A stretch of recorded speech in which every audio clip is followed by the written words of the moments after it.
नमस्कार प्रिय दर्शकों, तो अभी उपस्थित हुए हैं आपके सामने हिमाचल प्रदेश के दिन भर की ताज़ा खबरों के साथ। तो इससे पहले खबरों को विस्तार से जानने कृपया निवेदन है चैनल को जरूर सब्सक्राइब करें। तो पेश है दिन भर के मुख्य समाचार।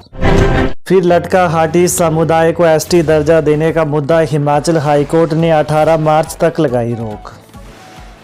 हाटी समुदाय को जनजातीय का दर्जा देने का मामला एक बार फिर से लटक गया है।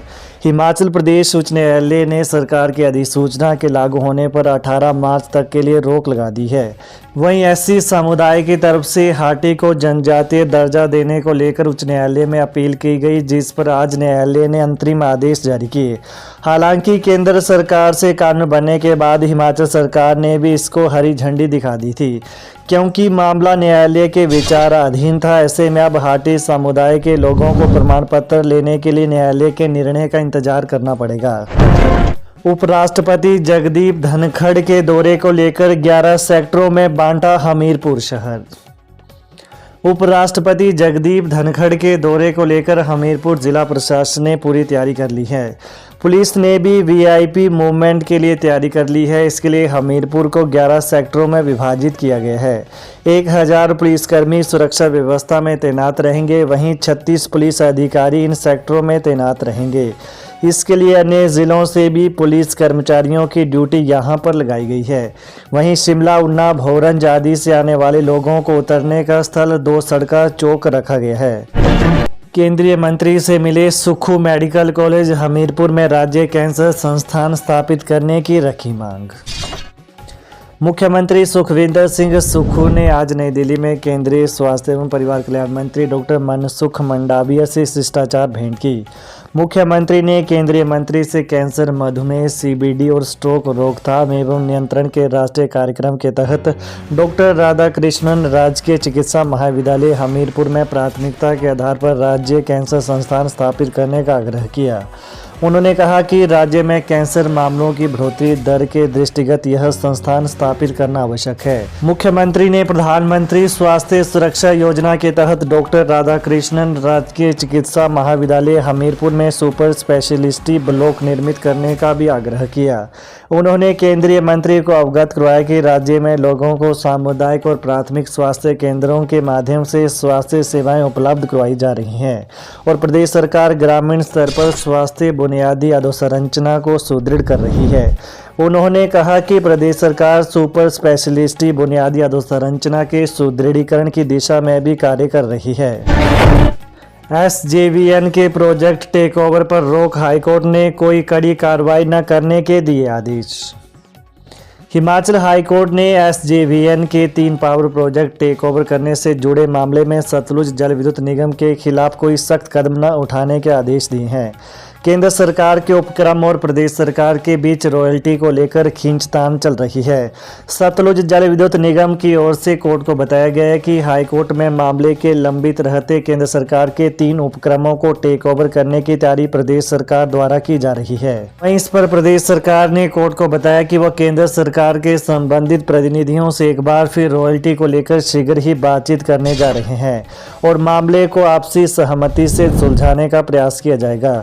मुख्य न्यायाधीश एमएस रामचंद्र राव और न्यायाधीश ज्योत्सना अग्रवाल दुआ की खंडपीठ ने प्रदेश सरकार की ओर से दिए वक्तव्य के बाद एसजेवीएनएल के खिलाफ कड़ी कार्रवाई न करने के आदेश जारी किए।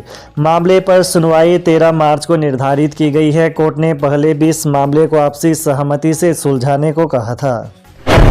सीएम सुक्खू 6 जनवरी को करेंगे नाहन का दौरा, 225 करोड़ रुपए की देंगे सौगातें। मुख्यमंत्री सुखविंदर सिंह सुक्खू 6 जनवरी को सिरमौर जिला के नाहन विधानसभा क्षेत्र के दौरे पर आ रहे हैं। इस दौरान वह चौगान मैदान में जनसभा को संबोधित करेंगे। इसके साथ ही क्षेत्र को करीब 225 करोड़ रुपए की सौगातें भी देंगे।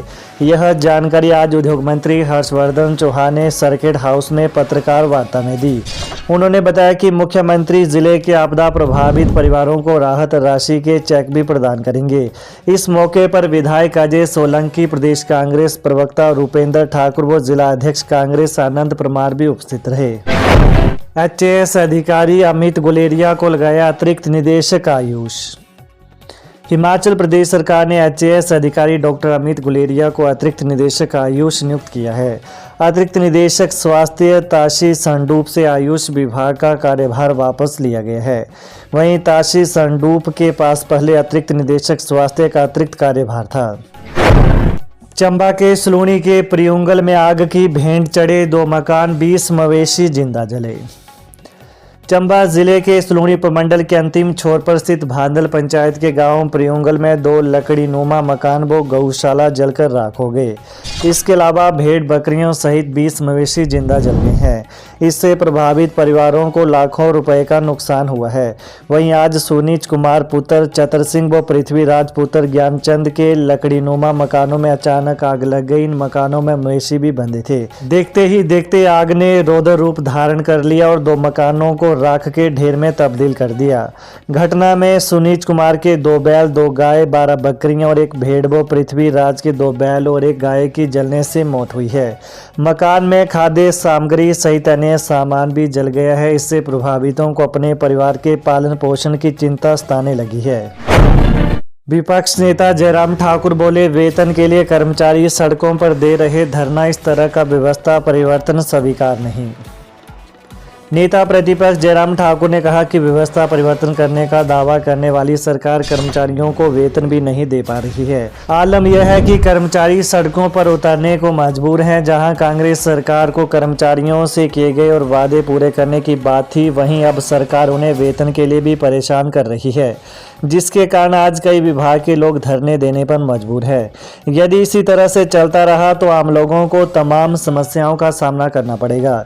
उन्होंने कहा कि सरकार बिजली बोर्ड समेत अन्य विभाग के कर्मचारियों और अधिकारियों के वेतन को अविलंब जारी करे। इस तरह की व्यवस्था परिवर्तन प्रदेश को स्वीकार नहीं है। इसके अलावा नेता प्रतिपक्ष ने कहा कि बिजली बोर्ड के कर्मचारियों के भुगतान लंबे समय से लंबित है। मार्च के बाद से न तो एरर मिले हैं और न रिटायर हुए कर्मियों को ग्रेजुएटी मिल पाई है, जिस कारण लोग परेशान हो रहे हैं। सरकार को इन चीज़ों का भी ध्यान देना चाहिए। इतने लंबे समय तक लोगों के भुगतान न होने के कारण लोगों को भटकना पड़ रहा है। जिन्होंने लंबे समय तक प्रदेश की सेवा की थी, उनका रिटायरमेंट के बाद अपने हक के लिए इस तरह से भटकना दुखद है। अलर्ट हो जाएं, 8 जनवरी से शुरू होगा बारिश का दौर, 72 घंटे तक बर्फबारी, पश्चिमी विक्षोभ सक्रिय। मौसम विभाग ने प्रदेश भर में बारिश और बर्फबारी की चेतावनी जारी की है।